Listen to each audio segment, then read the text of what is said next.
Hello guys, and welcome back to part 12 of my Dark Souls walkthrough. It's time for another boss, and this time it's the... what's his name again?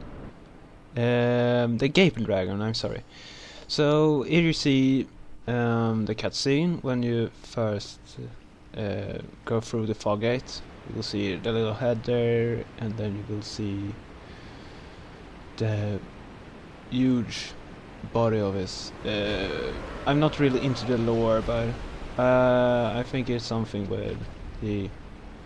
I'm not gonna say anything. I'm not sure, anyways. But from my opinion, I think this is really easy. He's really easy to predict his attacks and so on. The only thing with him, he's got a lot of HP, so beware of that. But you can actually cut off his tail. The first thing I always do is just run up there, hit his head. He actually does take more damage if you hit him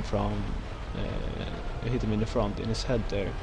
So I'm just using my magic weapon and starting going rampage on his ass. So as I said, you can cut off his tail. I see his tail swipe there. You can cut off his tail. I'm using a thrusting sword, so I got a little.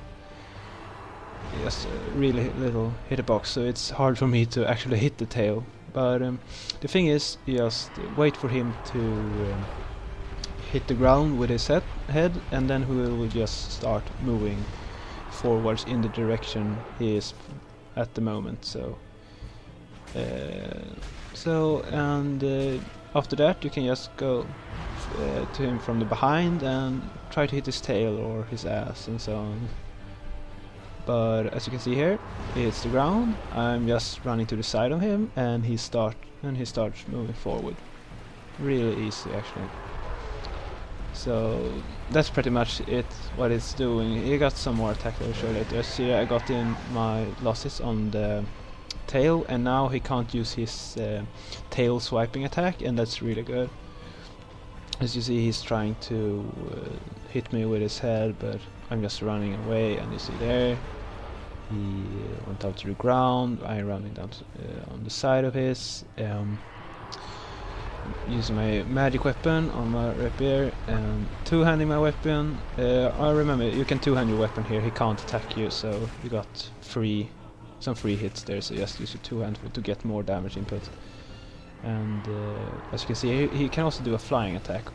And when he uses a flying attack, he jumps up in the air. And what you do then is just run like hell from him. If he's facing you at a time, he's jumping up in the air. He will actually fly forwards you at a really fast speed. So always run from him when he jumps up in the air. So you can see we get in a more few hits. I got pretty much HP. So it actually takes a while, but he can't do as much. But and if you're new to Dark Souls and so on, you might be an experienced player too. But the stamina bar actually works, so you can get in minus in your stamina bar by using heavy attacks. And so if you use a heavy attack while have 0 stamina, your stamina bar will actually go to minus.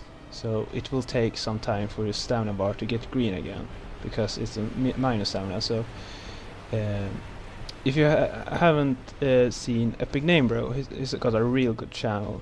But in one of them, he got a stamina regen video where he explains all about stamina.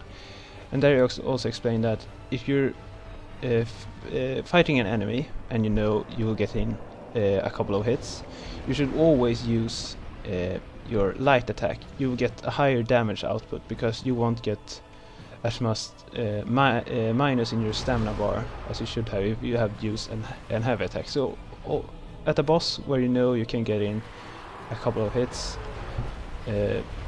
always use your light attack. You will get more damage output by if you had used an heavy attack. And as you saw earlier, he started throwing up on the ground, and I forgot to comment about it, but he will do it later in this video. As you can see here, he is moving really fast forwards me when he was facing me. without jumping. Yeah, but when it does that, just run. You can get in some hits on him before he starts running from the side and so on. But two-hand your weapon, run behind him, get in a few hits, and yeah, it should be no problems. And he can't attack you really. You can't have an attacks on you when you're behind. If you have cut out his tail, you can't use that tail swipe, so it will be much easier if you just cut off it. As you can see here, he starts throwing up again. It's really obvious when it does it, but don't get into that slime or what it is, because if you get into the slime, it will destroying the durability of your equipment. So if you stand it too long, your gear will actually be destroyed. Your equipped gear, not the gear you have in your bag. So get in a few more hits. As you know, never be greedy in Dark Souls, even though he might die from 1 or 2 hits. Be careful. If you try to get in those last hits, it might be your death, and you will maybe have to do it the whole fight one more time. When I usually fight this boss, I actually never see that puke attack, and he has already done it 3 times in this fight, so that's pretty cool. But it's rolling away, and yeah, see you and get in the last hits when you die. So that was the Gaping Dragon, an easy boss in my opinion, and I got the Blighttown key, and now we can move forward to the next area, Blighttown. And let's look at the axe we got.